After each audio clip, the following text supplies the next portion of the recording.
Salut, j'espère que tu vas bien. Alors, on va voir ensemble 3 clés pour mieux dormir, être en bonne santé et performer. Alors, fais-tu partie des 80% de la population qui dorment mal ou qui dorment peu ou qui ont simplement des difficultés d'endormissement?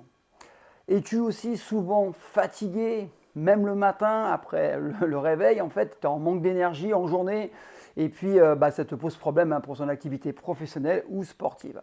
Veux-tu aussi améliorer tes performances sportives, perdre du poids plus rapidement ou prendre du muscle ou être performant, très performant dans ta discipline sportive? Et puis, comme beaucoup, veux-tu être moins stressé? Alors, si tu as répondu 2 fois oui à ces interrogations, en fait, cette vidéo, elle est pour toi. Sinon, si tout est parfait, tu peux esquiver. Pense à t'abonner, pense à mettre des commentaires et à mettre des pouces bleus. Alors, je vais te donner, comme je te l'ai dit, 3 clés qui sont faciles et surtout naturelles. Première clé, c'est pratiquer une activité physique. J'ai bien dit activité physique et pas de sport. En fait, active-toi en journée et puis tu vas voir que tu vas mieux dormir. Qui n'a jamais dormi très profondément après une bonne balade en vélo ou une bonne promenade, une bonne marche de 2 heures, que ce soit en forêt ou sur une plage? En effet, tu le sais, hein, l'activité physique, loisir, là on ne parle pas de sport intense, comme marcher, faire du vélo, etc., ça influe positivement sur ta qualité, la qualité de ton sommeil. Et même si tu n'es pas sportive ou sportif, un minimum d'activité physique comme la marche est fondamental pour optimiser la qualité de ton sommeil et pour de nombreuses raisons. Et si tu restes jusqu'à la fin, tu vas voir qu'avec quelques clés, ça va améliorer ton quotidien, notamment le sommeil. Alors, au-delà du fait que, en fait, il y a des effets physiologiques directs qui sont liés au mouvement, à l'activité, en fait, une des vertus de marcher en extérieur, je dis bien en extérieur et pas sur un tapis dans une salle, c'est de pouvoir s'exposer à la lumière naturelle et de synthétiser la vitamine D en plus s'il y a du soleil. En effet, sache un truc, c'est que la lumière est le signal le plus important pour ton cerveau, pour notre cerveau, afin de caler notre horloge dite biologique. Alors, s'exposer à la lumière, au soleil, en fait, le matin, c'est l'idéal. Surtout si tu évites les écrans bleus après le dîner. Et je te garantis que si tu cumules les petites marches à l'extérieur plus l'arrêt des écrans bleus après le dîner, tu vas vraiment améliorer ton endormissement. D'accord? Et tu auras un sommeil beaucoup plus profond, je te le garantis. Alors, une bonne excuse pour marcher tous les matins jusqu'à ton travail, en fait, ou à la salle de sport. En fait, tu marches un petit peu. Le peu que tu puisses faire, ça va être bénéfique. La deuxième clé, c'est le sport qui me paraît le plus bénéfique pour mieux dormir et à quelle heure il faut pratiquer ce sport parce que ça, c'est très important. Alors, mon expérience et puis le retour que j'ai de tous les clients et les élèves que je coach, en fait, démontrent que la pratique de la musculation est très bénéfique car en fait, elle permet, au-delà de bouger, de faire fonctionner correctement l'horloge interne de chaque muscle. Et ouais, ce qui va avoir une influence considérable, et en tout cas positive, sur ton rythme circadien global. Alors, même si tu ne veux pas ou si tu n'aimes pas pratiquer cette discipline qu'est la musculation, en fait, toute autre activité physique est mieux que rien. En fait, le fait de bouger, c'est déjà bien. La marche pour sportive, par exemple, c'est bien parce qu'il n'y a pas d'impact au sol, c'est l'idéal. D'accord? Mais le mieux, je te l'ai dit, c'est la musculation. Alors, à quelle heure s'entraîner? Est-ce qu'il y a une heure idéale pour un training, surtout en musculation? Alors, l'heure d'entraînement va évidemment avoir une influence, une grande influence sur ton sommeil et même sur ta performance. D'accord? Une séance le matin n'aura pas les mêmes impacts qu'une séance tardive en après-midi ou en soirée. Par exemple, une séance de musculation très intense, comme la musculation avec des charges lourdes, une séance courte comme je le préconise, si tu le mets trop proche de l'heure du coucher, genre vers 20h, 21h, c'est pas top, car ça peut impacter la qualité de ton sommeil. Et ça peut même empêcher de dormir. Eh ouais, pourquoi? Tout simplement parce que la température du corps, elle n'aura pas le temps de redescendre. D'accord? Et l'adrénaline, en fait, diffusée, sera toujours à un niveau élevé dans ton organisme. Et ça ne favorise pas du tout l'endormissement. Donc ce sont deux raisons essentielles pour lesquelles il est recommandé d'attendre au moins 3 heures, oui, 3 heures minimum entre la fin de ta séance et le coucher. Donc tu imagines que ceux qui s'entraînent vers 21h, c'est pas génial pour dormir après. Et du point de vue de la chronobiologie, et ouais, ça fait scientifique, hein, il y aurait un moment idéal pour battre des records, pour performer. Mais attention, c'est là, les gens confondent un petit peu, c'est que performer ne veut pas dire bien dormir. D'ailleurs, souvent, ça ne va pas ensemble. Pourquoi?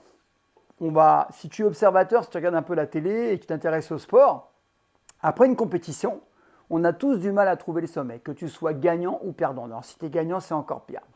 Et si tu regardes bien les sportifs de haut niveau, en athlétisme notamment, la plupart des records du monde, les records de force qu'on peut voir en force athlétique ou autres, sont réalisés entre 19h et 22h en moyenne. Et ça, c'est pas un hasard. Les finales de sprint que tu peux voir aux championnats du monde, aux Jeux olympiques, ont lieu vers 20h.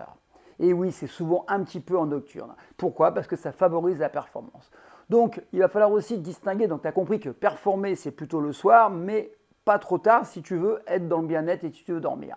Et si tu pratiques un sport en extérieur, comme la marche, le vélo, la course à pied, une pratique le matin aura l'avantage de t'exposer à la lumière naturelle et de participer au bon réglage de ton horloge interne. Et en fin d'après-midi, les études scientifiques montrent qu'il s'agirait plutôt d'un moment où il est plutôt optimal. Et là, vraiment, tu vas performer pour des sports de force. Ça veut dire 17-18 heures, c'est le top si tu veux faire de la force, de la performance. Mais encore une fois, ne dépasse pas les 19 heures pour que tu aies ces fameux 3 heures après l'effort. Très important. Le plus important, ce qu'il faudrait retenir par rapport au sport, c'est d'être pragmatique et de pratiquer ton sport sur les moments qui te garantiront une régularité. Par rapport à ton emploi du temps, par rapport à ta vie sociale, c'est important. Ce qu'il faut, c'est la régularité. Moi, je recommande toujours à mes élèves de garder au maximum toujours les mêmes horaires d'entraînement. D'ailleurs, c'est ce que je fais. Moi, c'est le matin, toujours à la même heure. Alors, pourquoi? Tout simplement, sache que pour les horaires de tes repas, pour tout ce que tu fais dans ton quotidien, au bout d'un moment, quand tu rythmes bien les choses, quand c'est régulier, ton rythme circadien va t'habituer à cet effort, sur ce moment bien précis de la journée.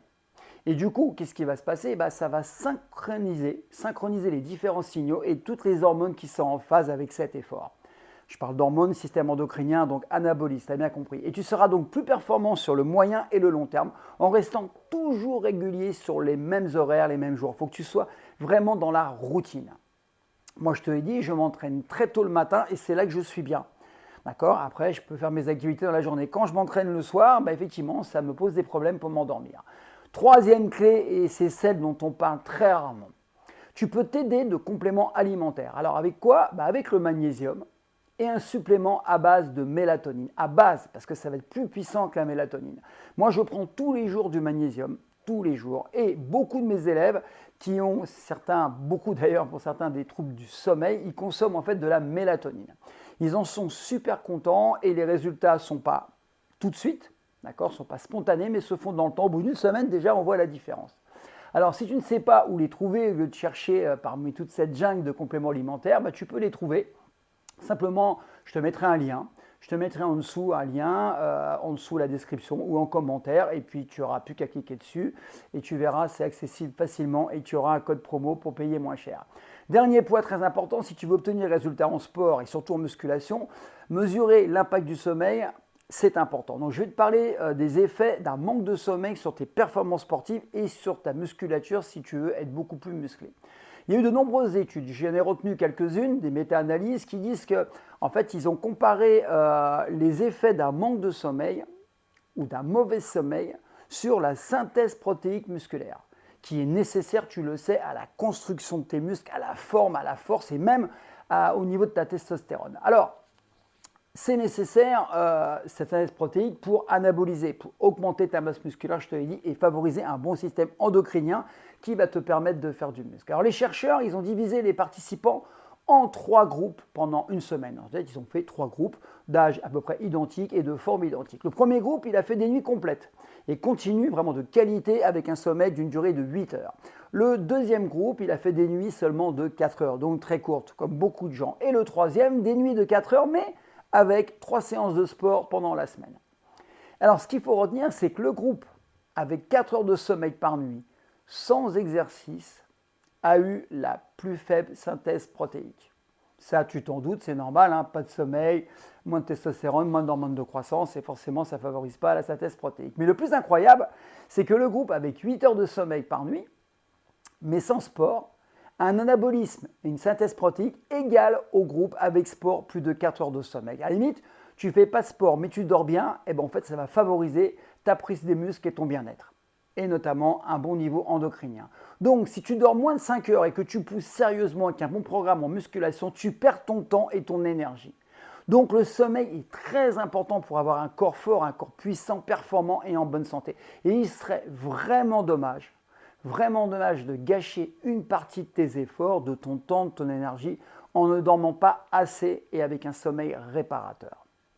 Alors, moi qui fréquente les salles depuis longtemps, j'ai constaté que les sportifs ont une tendance à vouloir consommer beaucoup de compléments alimentaires, ce qui n'est pas mal dans le fond, mais ils le font pour améliorer leur performance. Alors qu'est-ce qu'ils prennent? Ils prennent des boosters, des choses qui vont stimuler le système endocrinien, la créatine, la whey, mais ils oublient les actifs très importants comme la mélatonine pour faciliter l'endormissement et le magnésium pour la relaxation, pour stimuler et améliorer le système parasympathique. Et ce sont des alliés de choix pour tirer encore une fois le maximum des bienfaits de tes séances. Alors maintenant, tu n'auras plus d'excuses pour te coucher, d'accord, plus tôt. Je te dis qu'une chose, à toi de jouer. Tu trouveras donc les compléments que je prends chez Nutri Co, tu le sais maintenant, et je vais te mettre un lien en dessous dans la description, je te le mettrai aussi dans les commentaires, où tu auras un code promo, où tu paieras moins cher. Déjà, les compléments sont déjà pas trop onéreux, c'est important en ces temps difficiles, mais surtout tu vas avoir le bénéfice d'avoir une promo. Je te laisse, tu n'as plus qu'à, et encore une fois, tout ce que je partage avec toi, c'est de l'empirisme, c'est du terrain, c'est pas de la théorie, moi je le pratique au quotidien, et tout ce que je te dis, je le fais pour moi, donc je sais quand ça fonctionne et quand ça ne fonctionne pas. Et en plus, j'ai la chance de coacher beaucoup d'élèves, donc j'ai un laboratoire, hein, je vois ce qui marche sur l'ensemble des personnes, parce que ça peut marcher sur moi, mais pas sur les autres, et l'inverse. Donc vraiment, ce que je te dis, c'est ce qui fonctionne sur moi et sur l'ensemble de mes élèves et coachés. Prends soin de toi, je te dis à bientôt. Ciao.